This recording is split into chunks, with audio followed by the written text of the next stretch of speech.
இன்று அனைத்து இந்திய மக்கள் சார்பாக உச்சநீதிமன்ற நீதிபதிகளுக்கு வாழ்த்துக்களும் பணிவான வணக்கங்களும் நன்றிகளும். காரணம் என்னன்னா, சமீபத்தில் மதவாத அரசு, ஒன்றிய அரசு, மோடி அவர்களின் தலைமையில் உள்ள அரசு வக்ஃப் போர்டு சட்டம் திருத்த மசோதா கொண்டு வந்தாங்க.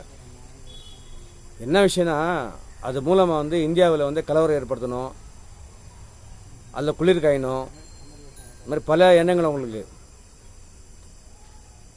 ஆனால் இது இந்தியா ஜனநாயக நாடு. எப்பேற்பட்ட சர்வாதிகாரி ஆட்சியாளர் இங்கே வந்தாலும் கடைசியாக ஜெயிக்கிறது ஜனநாயகம் தான், மாற்று கருத்தே கிடையாது. இவங்களுக்கு ஒரே எண்ணம், எப்படியாவது கலவரம் பண்ணோம்.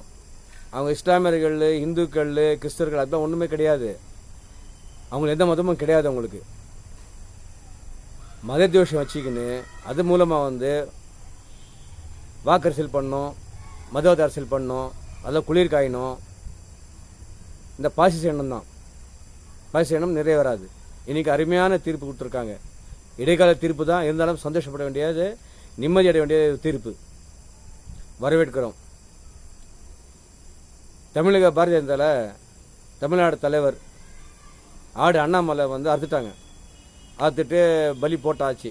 பலி போட்டு நான் செருப்பு போட மாட்டேன், அது போட மாட்டேன், இது போட மாட்டேன், எதோ பண்ண மாட்டேன்லாம் இந்த டான்ஸ் ஆடி காமிச்சார். ஆனால் தக்க வைக்க முடியல பதவியை. நாயனார் நாகேந்திரன் இவர் டெபாசிட்டே பெற முடியாத ஒரு ஆள், இவர் தலைவர் வந்திருக்கிறாரு. அது தமிழகத்தில் பாஜக உருப்படமான, அது என்றைக்கும் உருப்படாது, வளரும் வளராது, வளரும் கூடாது. அதுக்கு அடுத்தது தம்பி விஜய், அவர் பேரில் அறிக்கை வருது. அது பொய்யான அறிக்கை. ஏன்னா அவருக்கு அது அவரெல்லாம் அனுப்பலாது.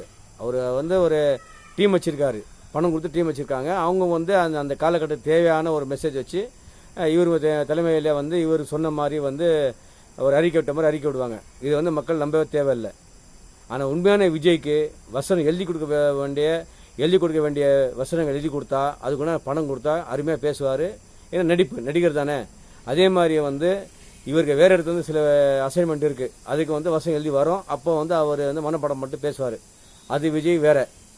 அது நடிகர் விஜய், அரசியல்வாதி விஜய் கிடையாது. நம்ப கூட தேவையில்லை, நம்ப தேவையில்லாத ஒரு விஷயம்.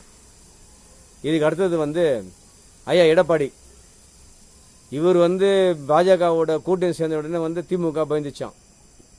உண்மையாக சத்தியமாக விஷயம், பயந்தது தான். ஏன்னா தமிழ்நாட்டில் திமுக இருக்கணும், அதிமுக இருக்கணும், காங்கிரஸ் இருக்கணும், மதிமுக, விடுதலை பிற கட்சியில் இருக்கலாம், பாஜக இருக்கக்கூடாது. இவர் வந்தால் நான் பண்ண மூலம் கொண்டு வந்துடுவார் உள்ளார. ஒன்று கொண்டு வந்துட்டு இவர் அதிமுக என்ன சொல்வார், குழி தோண்டி புதைச்சுவார். எங்கே காணாம போயிடுமா ஒரு கட்சி, நல்ல கட்சி காணாம போயிடும், அந்த பயம் இருக்குது. ஐயா முதல்வர்களுக்கு மட்டும் கிடையாது, தமிழ் மக்களுக்கு இருக்குது அந்த பயம்தான். வேறு எந்த பயமும் கிடையாது. ஒரு நொன்னை சொல்லுது, விஜய் அப்படி பண்ணுவார், இப்படி பண்ணுவார், அவர் தான் இதில் என்ன சொல்கிறது, பெரிய சீன் காமிப்பாராம். அவர் ஒரு என்னது எலெக்ஷனில் பெரிய ஒரு ஜாமன் இருப்பாராம். எதுக்கு இருக்க போகிறாருன்னு கேட்குறோம். தமிழகத்தில் உள்ள எத்தனை கட்சிக்கு எத்தனை எலெக்ஷன் பார்த்தாச்சு, எத்தனை வருஷமாக இருக்காங்க. வாக்கரசெல்லாம் பண்ணியாச்சு, மக்கள் நல்லதும் பண்ணியாச்சு, நிலைச்சி நிற்கிறாங்க. முரண்பாடு இருக்கலாம், கொள்கை வேற இருக்கலாம். இந்த தம்பி விஜய் எதுவுமே கிடையாது. என்னத்தை கண்டார், என்ன வாக்கு வகை இருக்குது, ஒன்றுமே மண்ணாங்கட்டையும் கிடையாது. அவங்க என்ன பண்ணுறோன்னா, அது ஒரு டீம் இருக்குது. அது எங்களுக்கு சந்தேகம் தான், இன்றைக்கும் சந்தேகம் தான். அது பாஜகவோடைய டீமு காசு கொடுத்து விஜய்ன்ற ஒரு பிம்பத்தை உருவாக்கி, அவர் திமுகவும் எதிர்க்கிற மாதிரி, அதிமுக எதிர்க்கிற மாதிரி, பாஜகவும் எதிர்க்கிற மாதிரி பண்ணி அந்த ஓட்டு பிரிக்கணும். இவங்களாம் வர வேண்டிய ஓட்டு பிரிச்சுட்டா திமுக வீழ்த்த முடியும், நாம் வேறு குறுக்கெல்லாம் பண்ணி ஜெயிக்கலான்ற ஒரு எண்ணம். அது நிறைவேறாது, நிறைவேறவும் கூடாது. இதுக்கு தோதா ஒரு நடிப்பு நடிக்கிறாரு. சினிமா நடிச்சார் விஜய், இப்போ அரசியல் உண்மையாக நடிக்கிறாரு. அந்த நடிப்பை மக்கள்கிட்ட எடுப்படாது. மக்கள் அனைவரும் இந்த மாதிரி விஷயங்களுடைய பேச்சு கேட்காம, விஷயங்களுடைய மயக்கிற பேச்சில் மயங்காமல், வாக்கு சிந்தாமல், மதவாத அரசியல் தமிழ்நாட்டுக்குள்ள தேவையில்லை. அது வராமல் இருக்குன்னா வருகின்ற தேர்தலில் திமுக கூட்டணியில் உள்ள கூட்டணி கட்சிகளுக்கு, அந்த வேட்பாளருக்கு வாக்களிக்கும் என விரும்பி வேண்டிக் கேட்டுக்கொள்கிறேன்.